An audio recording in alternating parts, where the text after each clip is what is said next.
Voici ce que nous allons faire lors de ce 38e jour de notre formation sur le DevOps. Voici l'interface de Argo CD, n'est-ce pas? Et nous allons voir comment est-ce que notre application, notre infrastructure est automatiquement mise à jour à chaque fois que nous modifions, n'est-ce pas, le code de notre infra. Donc, ici, il faut noter que nous avons jusqu'à deux GitHub repositories. Il y a un repository pour gérer le côté applicatif et nous avons un autre GitHub repository pour gérer le côté tout ce qui est infrastructure. Donc, je vais aller modifier le code de l'infrastructure. Voici ça ici, c'est juste un deployment, n'est-ce pas? C'est juste un deployment. Donc, je vais mettre la version, n'est-ce pas? Je vais mettre cette version-ci. Mais avant, peut-être, avant de faire ça, j'aimerais bien déjà qu'on regarde ensemble à quoi est-ce que ça ressemble. Donc, à quoi est-ce que ce site ressemble. Donc, voici l'interface de Argo CD. Je pense qu'on pourra revenir dessus. Donc, je peux déjà mettre déjà l'application à jour. Donc, ça veut dire quoi? Je vais juste mettre ça à version 2. Et là, je fais un git add. Je regarde, il y a les changements. Le deployment et le readme. OK. J'ajoute ça. Git add. Git commit.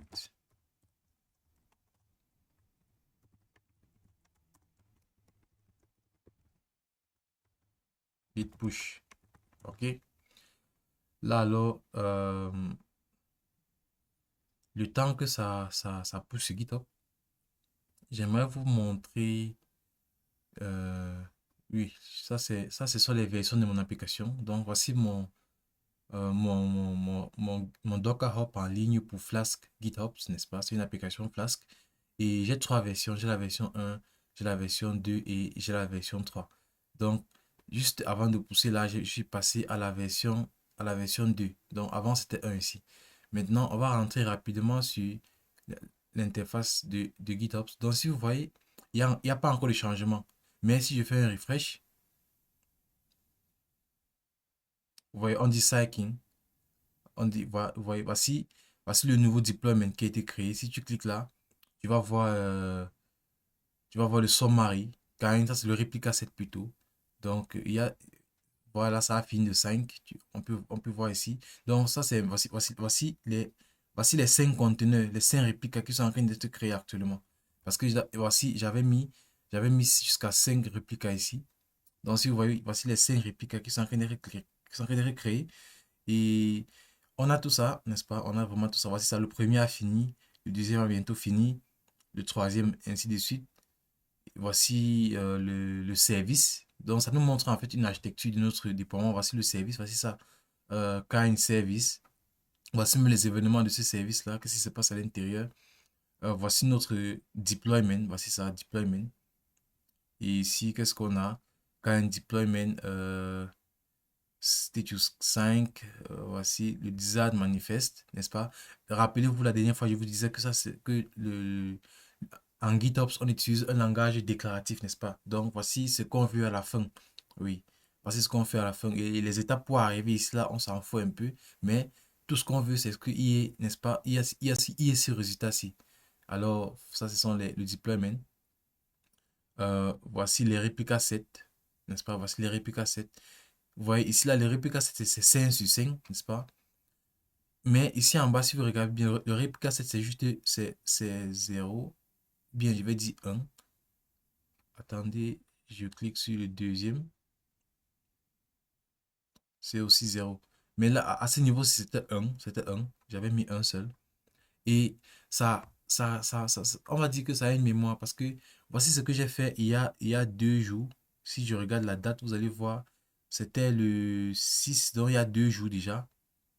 Mais ça n'a pas été supprimé malgré le fait que j'ai mis à jour, n'est-ce pas? Je l'ai mis à jour, ça n'a pas été supprimé. Tout ça, on peut configurer avec Argo CD, n'est-ce pas? Tout ça, on peut configurer avec Argo CD. Donc, si vous voyez, voici, n'est-ce pas, les 5 machines qui ont été créées. Voici les potes. Voici, c'est kind pot. Donc, ils ont été créés il y a 2 minutes. Donc, maintenant, voici la nouvelle version. Flask GitOps version 2.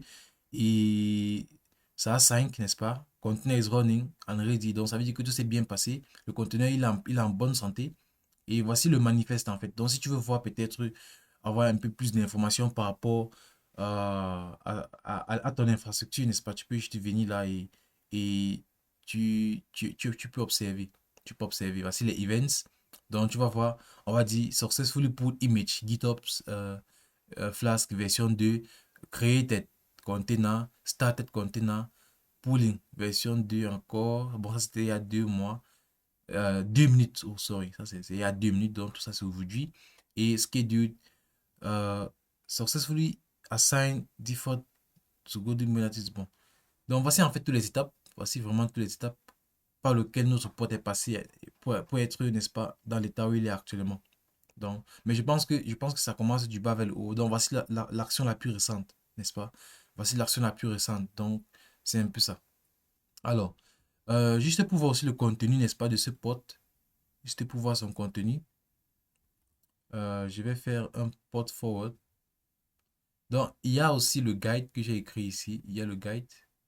Donc, on va aussi suivre ce guide-ci. Mais pour l'instant, je voulais juste vous montrer un peu ce qui a déjà été fait et ce qu'on va faire pendant cette vidéo. Donc, je vais rapidement faire un cube CTL get port namespace Argo CD. Donc, j'ai créé un namespace sur ça, pour ça. Et voici les différents ports.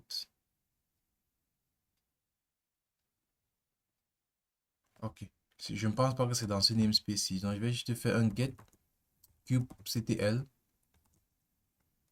Si vous voulez vraiment apprendre, je tiens juste à le rappeler. Restez jusqu'à la fin de cette vidéo. Croyez-moi, vous allez apprendre énormément. N'est-ce pas? Vous allez vraiment beaucoup apprendre. Donc, kubectl, je vais dire, oh, sorry, kubectl get name services. Ok. Donc, je regarde là, il y a Argo CD. Ok. Get ports Argo CD.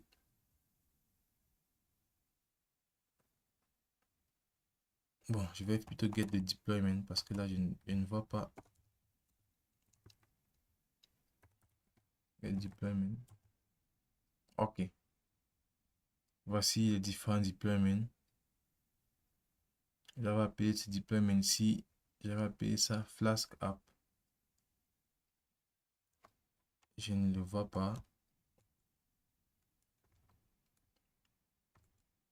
Bon, je vais get les services. Services namespace Argo CD. Ok.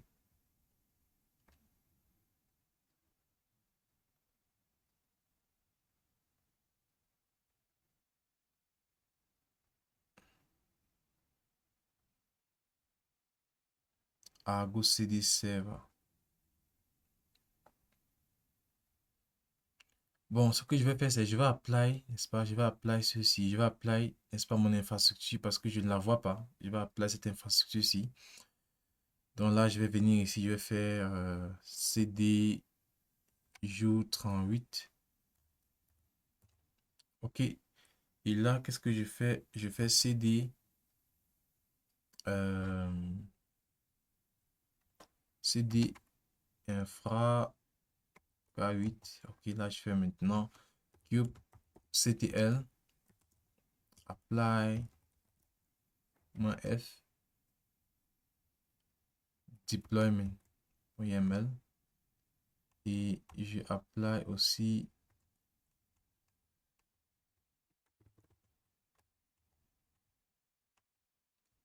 j'apply aussi le services YML. Ok. Oh, c'est dans le default namespace. Oh, ça va, j'ai compris. J'ai compris pourquoi je ne voyais pas. Donc, si là, je peux faire un get. Je peux faire un get. Donc, attends, je nettoie tout ça.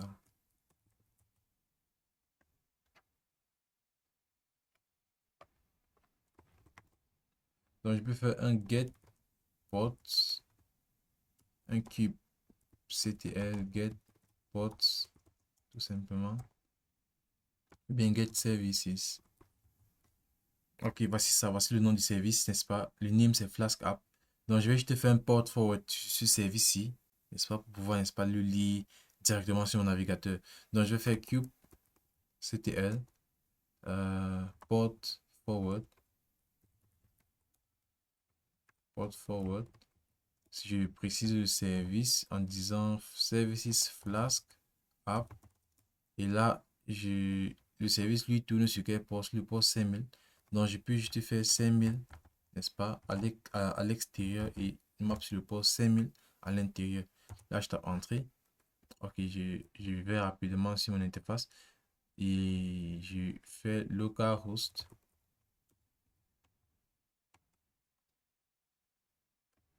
localhost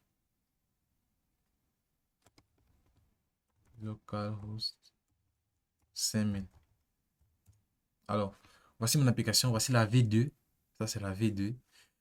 Donc, je vais encore rapidement faire un déploiement, n'est-ce pas? Je vais faire un déploiement et je vais changer la version de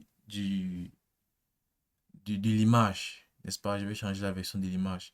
Donc, je vais juste rapidement venir là. À la place de V2, je vais plutôt mettre V3 et je vais encore pousser. Donc, je vais dire ici git add, git commit fit change app image. Donc là, j'ai changé l'image et là, je fais un git push.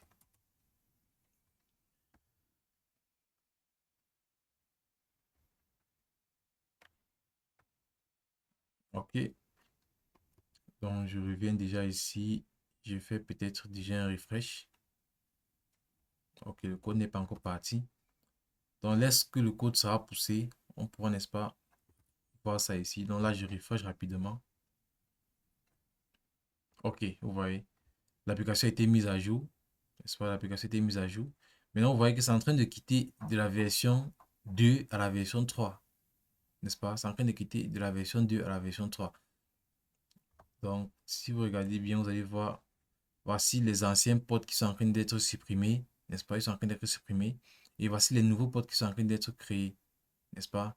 Donc, c'est un peu ça. Mais maintenant, si je reviens ici, là, et je recharge, parce que ici, ça me dit que ça a terminé. Là, ça me dit que ça a terminé. Donc, a few seconds. Quand vous voyez le cœur vert, ça veut dire que tout est à OK. Donc là, si je recharge, ici, c'était la version 2. Vous voyez, ici, ça va passer automatiquement à la version 3. OK, le port forwarding a sûrement dû s'arrêter. Je vais relancer.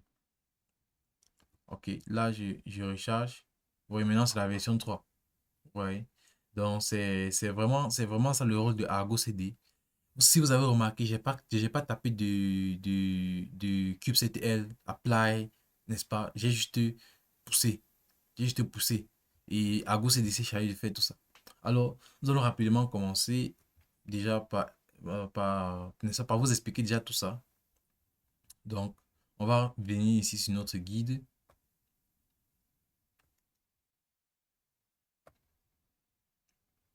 Ok, donc voici ce qu'on va faire. Voici l'architecture du projet, le project structure. Donc, ça, c'est mon application, le app.py, le requirement et le Dockerfile.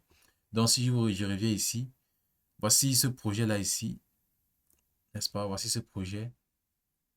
Donc, le app.py, Dockerfile et le requirement, n'est-ce pas? Voici le Dockerfile, très simple. Le app aussi, très simple. Et il y a trois versions. Il y a trois versions. Si je fais git branch, vous allez voir ici, j'ai, n'est-ce pas, le main, j'ai le V1, j'ai le V2, oui, voici, ça, c'est les trois branches que j'ai. Et maintenant, avec ces trois branches-ci, n'est-ce pas, j'ai créé trois, trois images, n'est-ce pas, j'ai créé trois images. Et ces images-là, c'est ces images-là que je vous montrais tout à l'heure sur mon Docker Hub. C'est public, n'est-ce pas? Vous pouvez, je ne suis même pas connecté, mais vous pourrez avoir accès à ça. Donc, juste pour vous exercer aussi, vous pouvez juste faire un Docker pull, un Donkrist, Flask, GitOps V1, IAV2 et IAV3. Donc, ce sont les tags, n'est-ce pas? Ce sont les tags. Donc, voici la V1, la V2, la V3. Donc, c'est avec ces versions-ci là que que je travaille. Donc, c'est quand je mets V1, lui, il va automatiquement pull, n'est-ce pas? Ou bien s'il y a déjà ça sur mon machine, il va directement l'utiliser. Donc, ça, c'est Argo CD, c'est son travail de pull, n'est-ce pas, les nouvelles images, n'est-ce pas, qu'on va mettre dans l'application. Ensuite, ici, on a les prérequis, n'est-ce pas? Il faut installer euh, Kubernetes en local, n'est-ce pas? Si vous n'avez pas Kubernetes, mais je pense que si vous êtes déjà arrivé à ce niveau, si c'est que vous devez sûrement avoir Kubernetes. Ou bien vous pouvez aussi installer le Argo CD, comment la interface. Mais moi, je ne l'ai pas utilisé, mais j'ai juste mis ça sur optionnel. Maintenant, vous allez, n'est-ce pas, build et push votre image. Si vous n'avez plus vraiment besoin de faire cela, vous n'avez plus vraiment besoin, ce que vous pouvez juste venir faire ici, c'est d'utiliser les images que moi j'ai déjà eu à construire ici. Donc, c'est très simple. Plus besoin de se casser la tête pour lancer un projet et essayer de tout configurer et pousser encore sur votre... Vous pouvez juste venir ici, là, vous faites un pull, n'est-ce pas? On est à pull ça 52 fois. Donc, à vous de voir. Ensuite, lorsque vous aurez ça, vous devez créer, n'est-ce pas, un cluster Kubernetes. Bon, moi, j'ai décidé d'utiliser le cluster Kubernetes par défaut, n'est-ce pas? Je n'ai pas créé de cluster Kubernetes pour mon projet. J'ai juste créé un cluster pour Argo CD. Lorsque j'étais en train de créer, n'est-ce pas, j'ai fait un créer namespace Argo CD et c'est avec ça que j'utilisais, n'est-ce pas? C'est ça que j'utilisais pour lancer l'infrastructure. Mais sinon, pour l'application en elle-même, elle est dans un autre namespace. Donc, le namespace par défaut, n'est-ce pas? Elle est dans le namespace par défaut. Si vous avez des questions, n'hésitez pas à poser dans les commentaires, je vais vous répondre. Et aussi, vous pouvez me contacter aussi même directement pour peut-être avoir plus d'explications. Aussi, n'oubliez pas de liker, laisser un like, laisser un commentaire et partager cette vidéo, n'est-ce pas, avec des personnes qui pourraient être intéressées par Argo CD et notamment le DevOps. Donc, à l'intérieur, n'est-ce pas, de notre cluster, il faut qu'on installe Argo CD. Donc, après qu'on ait notre cluster, il faut qu'on installe Argo CD. Et on va commencer par créer, n'est-ce pas, le namespace. Donc, moi, j'ai déjà ce namespace ici. Je fais kubectl, je dis get namespaces. Vous voyez, moi j'ai le Argo CD namespace ici, n'est-ce pas? Voici ça ici. Et il est actif. Donc moi j'ai déjà fait toutes ces étapes. Voici, n'est-ce pas, le kubectl apply pour installer Argo CD à l'intérieur de votre namespace, à l'intérieur de votre cluster, n'est-ce pas? Lorsque vous avez fait ça, n'est-ce pas, vous pouvez juste lancer une commande pour se rassurer que tous les deployments, n'est-ce pas, se sont déjà lancés. En fait, c'est juste pour se rassurer que tout est OK. Et quand tout ça est OK, ça veut dire que tout est lancé. Donc, il va falloir maintenant que vous vous connectez à l'interface administrateur ou bien à l'interface graphique de Argo CD. Et pour ce faire, c'est très simple. Donc, comment faire pour se connecter ici, comme moi je l'ai fait. Donc, déjà, moi, je vais commencer par logout. Donc, je vais juste cliquer là. Donc, voici l'interface quand vous arrivez. Donc, je vais aussi vous montrer comment est-ce que j'ai fait. C'est très simple. Donc, je vais juste venir là. Je vais arrêter ceci. Donc, je vais clair. Donc, si j'arrête ça, vous allez voir, ça ne passe plus. Ça ne passe plus. C'est terminé. Maintenant, qu'est-ce qu'il faut faire? Il faut venir déjà, tu fais le cube CTL. Tu dis get services. Regardez les services qui tournent. Oh, tu dis services namespace Argo CD. Vous avez dit que Argo CD, n'est-ce pas? Il est dans ce namespace-ci. Donc, tu vas voir ici le Argo CD Server, n'est-ce pas? C'est ceci que tu vas... Donc, c'est un service en fait. C'est un service par défaut. C'est-à-dire que quand tu vas installer tu vas faire ton kubectl apply, -f, tout ceci, ça va installer tout ça pour toi, n'est-ce pas? Ça va installer tout ça. Donc, maintenant, ton Argo CD Server, voici, c'est en fait, c'est ce serveur-ci là. Donc, c'est ce service-ci qui expose ton application Argo CD. Et ça tourne sur le port 80 et le port 443. Donc, ce que tu vas faire, c'est, tu vas juste créer, puisque tu connais le service, tu connais le nom du service et tu connais le port en interne sur lequel ça tourne, tu vas maintenant créer un port forwarding, n'est-ce pas? Un simple port forwarding pour, n'est-ce pas, exposer ça. Donc, tu vas dire kubectl port forward, tu vas dire service slash argo cd server, n'est-ce pas? Tu précises le service, tu précises le namespace dans lequel on va trouver le service. Et maintenant, tu précises le port sur lequel l'application va tourner. Ici, là, moi, j'ai choisi le 8008 2.443, n'est-ce pas? J'ai choisi ceci, n'est-ce pas? C'est tout. Lorsque tu fais ça maintenant, tu tapes entrée, ça lance ton port forwarding et tu vas, n'est-ce pas, sur ton interface, tu recharges. Tu vas voir, ça va s'ouvrir comme ceci. Mais là, on va te demander un username et un mot de passe, n'est-ce pas? À ce niveau-ci, c'est très simple. Le username, c'est admin par défaut, à part si tu as changé. Maintenant, le mot de passe, pour avoir le mot de passe, il y a une commande qu'il faut taper parce que le mot de passe, ça crée un secret, n'est-ce pas? Ça crée un secret automatiquement. Si je viens ici, là, je dis kubectl, je dis get secret, n'est-ce pas? Et je mets namespace argo cd, n'est-ce pas? Vous allez voir, voici où c'est stocké. C'est dans le argo cd initial admin secret. Et maintenant, pour décoder ça, tu vas utiliser la commande si kubectl namespace argo cd get secret, n'est-ce pas? Argo initial admin secret. Vous voyez ici, c'est ça ici, argo initial admin secret. Et maintenant, tu dis output, c'est un JSON. Et tu prends le JSON. Si tu copies cette commande-ci, juste comme ça, et tu la colles, ça va juste te donner le mot de passe encodé en 64 bits. Donc voici ça, voici le mot de passe encodé en 64 bits. Le Z2 est égal avec 2 égale à la fin. Voici ça en 64 bits.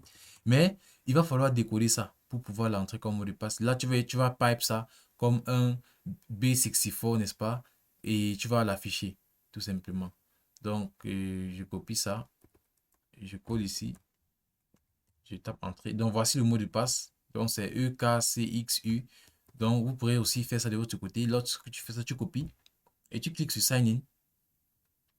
Là, ça te login. Donc, là, tu es à l'intérieur et en fait, tu vois tout ça. Maintenant, tu as les projets, n'est-ce pas? Maintenant, pour avoir un Flask App Project, tu ne viens pas, tu peux créer manuellement, mais c'est pas recommandé. C'est pas recommandé. C'est vraiment pas recommandé de faire ça manuellement. C'est mieux, n'est-ce pas, d'utiliser un fichier .yaml. Donc, maintenant, c'est à partir d'ici qu'on va aller sur l'infrastructure. Parce que là, je vous ai montré le code de l'application même, le app.py, le dockerfile et le requirements.txt. Donc, ça, c'est au niveau de l'applicatif. Maintenant, il faut créer maintenant l'infrastructure équivalente pour déployer cette application-ci. Et moi, je l'ai juste mis dans ma formation DevOps 60 jours. Donc, c'est ici que j'ai mis le code pour gérer cette infrastructure-là. Si on vient ici, on va voir, j'ai mis le deployment. Donc, le deployment, il est très simple. Notre deployment, lui, il déploie notre application. Il va en se basant, n'est-ce pas? C'est ici, GitOps, Flask GitOps version 3. Et il tourne sur le port 5000. Donc, voici l'infrastructure, voici les ressources, n'est-ce pas? Voici le CPU, voici la mémoire, ainsi de suite. Donc, à côté de ça, j'ai créé aussi un service, n'est-ce pas? Juste pour exposer ça. J'ai créé un service. Je pense que si vous ne comprenez pas encore tout ce qu'il y a ici, il faut juste rentrer, n'est-ce pas, et suivre mon cours sur les Kubernetes Deployment. Je pense que j'avais fait une formation dessus. Donc, il faut juste rentrer. Là-bas, j'explique vraiment tout ceci. Maintenant, il y a le service aussi. Le service va nous permettre d'exposer, n'est-ce pas? Le service va nous permettre d'exposer notre application via en fait, d'exposer. Vous savez que les deployments, n'est-ce pas? Il y a plusieurs machines et ces machines-là ont des adresses IP qui changent. À chaque fois que tu relances le conteneur, l'adresse IP change. Donc, tu vas juste créer un service, n'est-ce pas? Pour, n'est-ce pas, accéder à cette application-ci et avoir une adresse IP fixe, n'est-ce pas? Ou bien un hostname fixe pour, n'est-ce pas, avoir accès à tes deployments, à tes services. Et rappelez-vous, c'est ce service-là que j'utilise pour avoir accès à l'application. Donc, voici ça ici. J'ai fait un port forwarding sur le service. Je sais que en interne, le service, lui, son container, son port, n'est-ce pas? Son port, c'est le 5000. Donc, je connais ce port-là. Et maintenant, son target port, c'est aussi le 5000. Donc, ça veut dire que l'application, je sais que l'application tourne sur le port 5000. Et maintenant, à l'extérieur, je l'expose aussi sur le port 5000, tout simplement. Donc, pour que vous puissiez bien comprendre, je peux mettre 6000 ici. Je tape entrée. Maintenant, si je reviens sur mon interface de mon application, au lieu de mettre 5000 ici, je tape, vous voyez, ça ne tourne plus. Mais par contre, si je mets 6000, vous voyez, là, ça s'ouvre. Il y a un problème.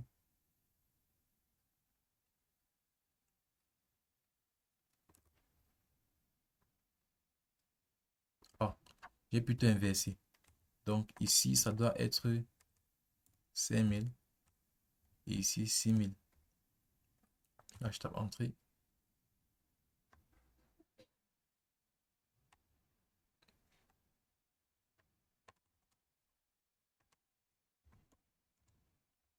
Petite erreur.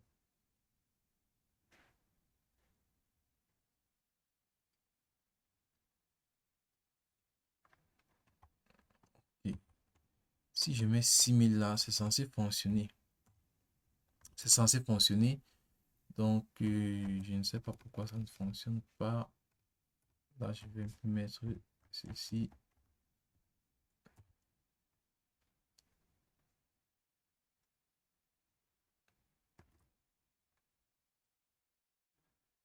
Pourquoi ça ne marche pas?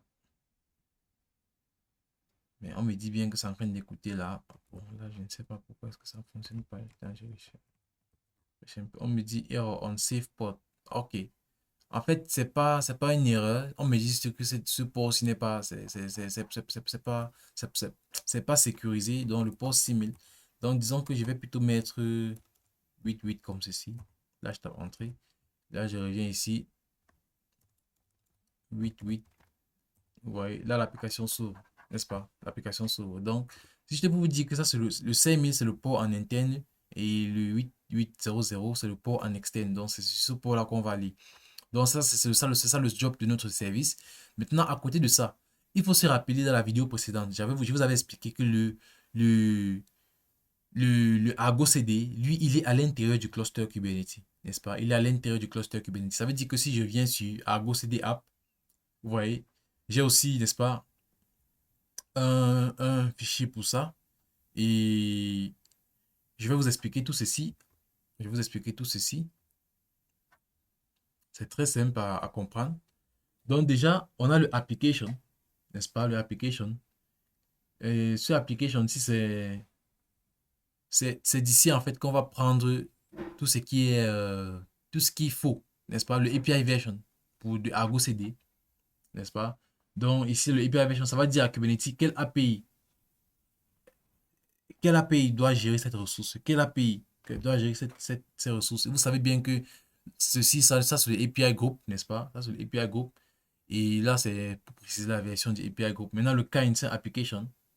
Donc, ça veut dire qu'on est en train de créer un Argo CD application object, n'est-ce pas? Ça, c'est juste ce que ça veut dire. Donc, c'est un type application. C'est pas un pod, c'est pas un service, c'est pas un, donc, c'est une application, n'est-ce pas, à l'intérieur de notre cluster qui va nous permettre de automatiquement, n'est-ce pas, mettre à jour notre cluster automatiquement. Oui. Donc, c'est un peu ça. Donc, ça, c'est les métadata. Donc, c'est quoi le nom? C'est quoi le nom de cette application? Le nom, c'est Flask App. C'est dans quel namespace? On va mettre ça dans le namespace Argo CD qu'on a créé plus tôt, n'est-ce pas? Voici les specifications. Les specifications. Qu'est-ce qu'on a ici? Dans les specifications, on a le projet. Donc, le projet se trouve où? C'est ce qu'on nous demande ici. Où est-ce que le projet se trouve? Donc, ça veut dire où est-ce que le deployment se trouve, si je vais être plus explicite. Donc, vous voyez ici, c'est dans le namespace default. Donc, c'est ici que notre projet se trouve. Donc, c'est très simple à comprendre. Donc là, tu vas juste préciser ça, que c'est dans le default namespace que ça se trouve. Maintenant, la source, où est la source de ton infrastructure? C'est où? La source de ton infrastructure, n'est-ce pas? Le repo URL, c'est formation DevOps, n'est-ce pas? Maintenant, le target revision, donc c'est le head, n'est-ce pas? Ceux qui connaissent GitHub, vous connaissez bien le head, c'est-à-dire le dernier commit. Maintenant, ici, on a le path. Le path, maintenant, c'est où est-ce que ton infrastructure se trouve. Si ce n'est pas à la racine. Si c'est à la racine, tu pouvais juste mettre slash comme ceci. Mais puisque c'est pas la racine, c'était pour le jour 38. Il fallait que je mette, n'est-ce pas, jour 38, K8 moins infra slash K8S. Donc ça c'est, n'est-ce pas, je sais que tu vas trouver mon diplôme et tu vas aussi trouver mon service à l'intérieur de tout ceci. Donc tu mets ça comme ceci. Donc ça c'est la source, n'est-ce pas? Ça c'est la source. Voici où, n'est-ce pas, l'infrastructure se trouve. Maintenant, où est-ce que tu vas appliquer cette infrastructure? Tu vas mettre le destination, tu vas mettre destination server namespace. Maintenant, ce serveur-ci, c'est sur ma machine ici en local. Donc, ça, c'est un service par défaut. Ça, c'est le service utilisé pour communiquer avec Kubernetes par défaut à l'intérieur du cluster. Donc, si tu viens ici, tu fais kubectl, je dis get services. Tu vas alors au kubectl. Ok, j'ai inversé. kubectl. Tu vas voir ici le Kubernetes ici. Donc, c'est ça ici. Donc, tu vas mettre kubectl, tu vas mettre http kubernetes.default.service. Donc, ça, c'est le Kubernetes service par défaut, n'est-ce pas? Et il est de type cluster IP. Et il tourne, n'est-ce pas, sur ce cluster IP-ci. OK? D'accord. Donc, c'est ça. Donc, ça, c'est généralement ce que tu vas mettre ici. À part si peut-être tu veux plutôt communiquer avec un autre service Kubernetes à l'intérieur de notre namespace. Là, tu vas savoir comment spécifier cela. Donc, tu vas si le nom du service, c'est Kubernetes, tu vas mettre Kubernetes, point le nom du service. Si le nom du service, peut-être c'est Argo CD, n'est-ce pas, point service, n'est-ce pas? C'est un peu comme ça que tu vas faire ça. Mais nous, à notre niveau, si on utilise le namespace par défaut, et on sait que, n'est-ce pas, il y a, n'est-ce pas, le service peut communiquer avec Kubernetes directement là-bas, n'est-ce pas? C'est le service par défaut. Maintenant, il y a les 5 policies. Il y a les 5 policies. Alors, les 5 policies, c'est aussi très simple. C'est pas compliqué à comprendre. C'est pas compliqué. Donc, automated, ça veut dire que déjà, il faut savoir que lorsque la ressource est automatiquement pull, n'est-ce pas? Ça veut dire ça enable le GitOps automation. Donc, ça veut dire que tu vas pas venir peut-être lancer ça manuellement. C'est-à-dire, lorsque tu pousses, ça ne s'auto, on va dire ça comment? Ça ne s'auto-lance pas automatiquement. Donc, c'est grâce à Automated qu'on est en train de dire qu'OK, lorsqu'il y a un changement sur GitHub, détecte le changement et tu poules ce changement. S'il n'y a pas de changement, reste attentif, continue d'attendre. C'est grâce à ce Automated ici qu'on aura ça. Donc, ensuite, on a le prune. Donc, on a le prune est égal à true. On va dire ressources, remove resources deleted from Git. Donc, ça veut dire que toutes les ressources qu'on va peut-être mettre à jour, il faut les retirer automatiquement. Il faut les retirer. Tu peux aussi mettre ça à false. Tu peux aussi mettre ça à false. Pourquoi? Parce que à false, c'est toi-même qui va venir retirer ça.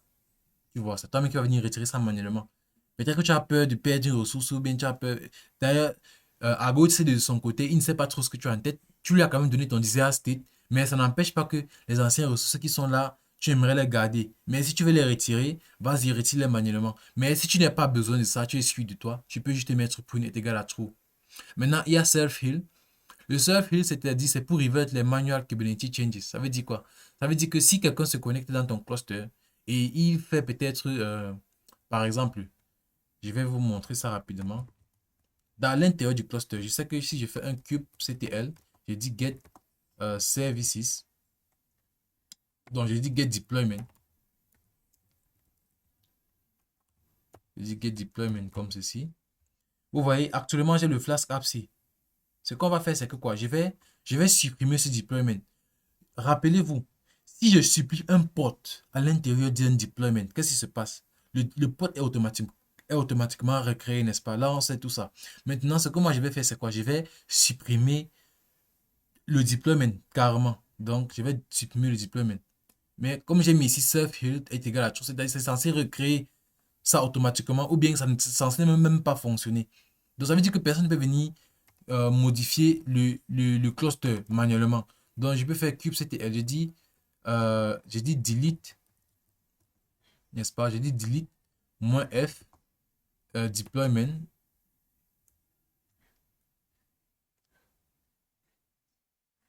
Delete moins F deployment. Je dois faire CD. Je pense que je dois faire CD comme ceci. OK. Là, je fais kubectl. Je dis delete moins F. Je dis deployment. Donc, je suis en train de vouloir delete. Donc, on dit deleted. Vous voyez, on dit deleted. Maintenant, patientons quelques minutes. Là, je reviens ici. Je recharge cette page-ci. Vous voyez, je recharge cette page-ci. Là, j'ai toujours mes 5, j'ai toujours mes 5 potes. Voici mon deployment. Non, pas ça, c'est le réplica 7. Désolé. Voici mon deployment ici. N'est-ce pas? Voici mon deployment. Voici les événements. Vous voyez, rien ne s'est passé sur ce deployment ici. Rien ne s'est passé. Il est resté comme si de rien n'était. Donc, si je fais get deployment encore, vous voyez, voici mon Flask app deployment. Voici le diplôme que je viens de supprimer. Mais il n'a pas été supprimé. Il n'a pas été supprimé. Pourquoi? Parce que j'ai mis le self-heal. Ça veut dire qu'il est possible qu'un développeur se connecte, n'est-ce pas, sur le cluster et il fait une erreur. Si il fait une erreur, c'est dangereux. C'est dangereux. Et il faut savoir que les changements que lui va faire à l'intérieur du cluster, un peu comme moi je viens de faire, ne seront pas reflétés sur GitHub. Par contre, nous, la logique qu'on veut, c'est quoi? On veut avoir un single source of truth, un single point of truth, un single source of truth, n'est-ce pas? Donc, une seule source de vérité. Et le self-heal, n'est-ce pas, ça va nous aider à faire ça. Donc, vous voyez là, je viens de supprimer le, le, je viens de delete, on m'a dit delete, mais ça n'a pas été appliqué. Tout ça pourquoi? Parce que le self-heal est activé.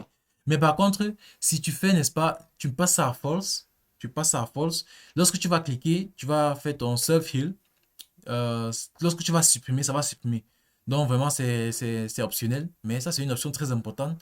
En tant que DevOps professionnel, il faut toujours, n'est-ce pas, avoir ça comme true, n'est-ce pas? C'est très, très, très, très important. Et maintenant, pour terminer, on a le 5 option. Donc, c'est un peu comme pour donner à Argo CD quelques instructions, n'est-ce pas? Quelques instructions. Donc, ici, on est juste en train de dire que si lorsque Argo CD travaille, n'est-ce pas, et il voit peut-être un nom qui n'a pas été créé, et peut-être qu'il doit créer un namespace pour travailler, n'est-ce pas, qu'il puisse créer ce namespace là sans problème, que ça veut dire que ça ne doit pas crash. Donc, supposons que tu es en train de, de déployer peut-être un service dans le deployment, dans un namespace appelé production, et que ce namespace n'est pas créé, n'est-ce pas? Il va juste créer ça automatiquement pour nous. Donc, c'est un peu ça.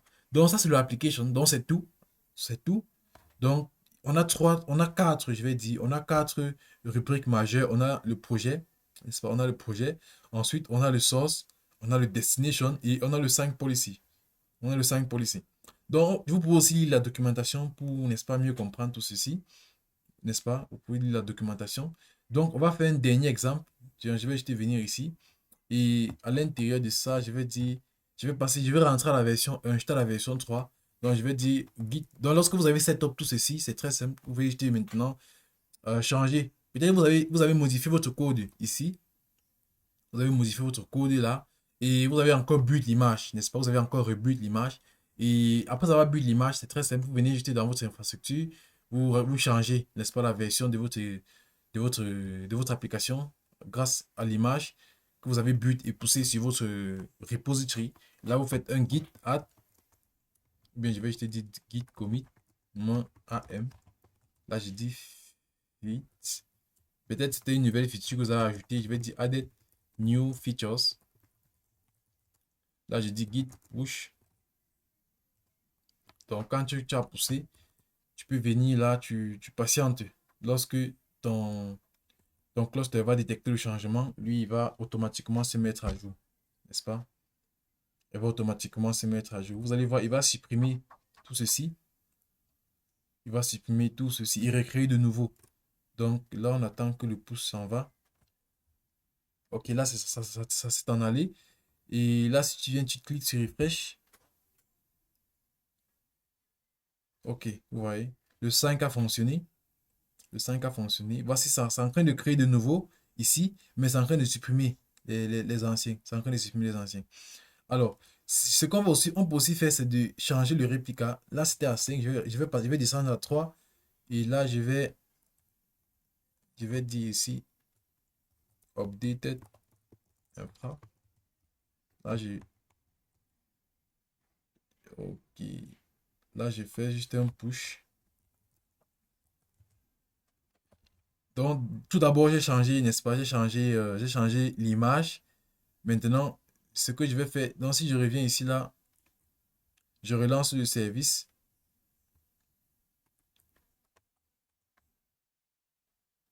Je relance ce service ici. Là, vous voyez, c'est déjà passé, n'est-ce pas? Hello from version 1. Donc, c'est déjà passé à la version 1. Mais maintenant, j'ai encore fait un autre pouce. J'ai encore poussé. Mais j'ai mis le réplica à 3. N'est-ce pas? Si vous remarquez, je n'ai pas eu besoin de faire, je n'ai pas besoin de réapply ce deployment à l'intérieur du cluster. C'est fait automatiquement. C'est fait automatiquement par Argo CD. Donc, c'est Argo CD.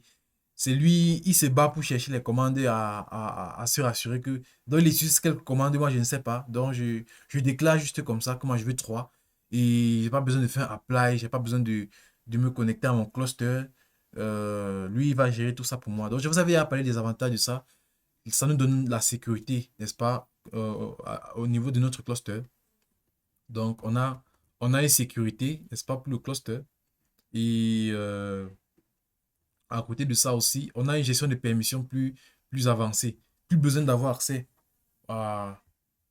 au cluster. Donc là, le push est parti. Donc si je 5 encore, vous allez voir, au mieux de 5, n'est-ce pas? Ça va nous donner 3, n'est-ce pas? Et ça va se faire automatiquement. Donc voilà, ça a 5. Et voici 2, je pense. Donc ça va juste choisir 2, n'est-ce pas? Ça va juste choisir 2 parmi les 5 qui étaient là, que ça va supprimer. Donc si on continue de regarder, si on continue d'observer, vous allez voir, ces 2-là vont disparaître. Donc, c'est un peu ça, c'est un peu ça. Donc, n'oubliez pas aussi, à votre niveau, vous pouvez, n'est-ce pas, explorer. Vous pouvez, n'est-ce pas, explorer. Vous pouvez explorer Argo CD. Donc, voici l'application. Ça, c'est l'application. Project Flask App. Euh, L'application Argo CD, n'est-ce pas? C'est ça ici. Vous voyez, on va dire source ici. Voici le source.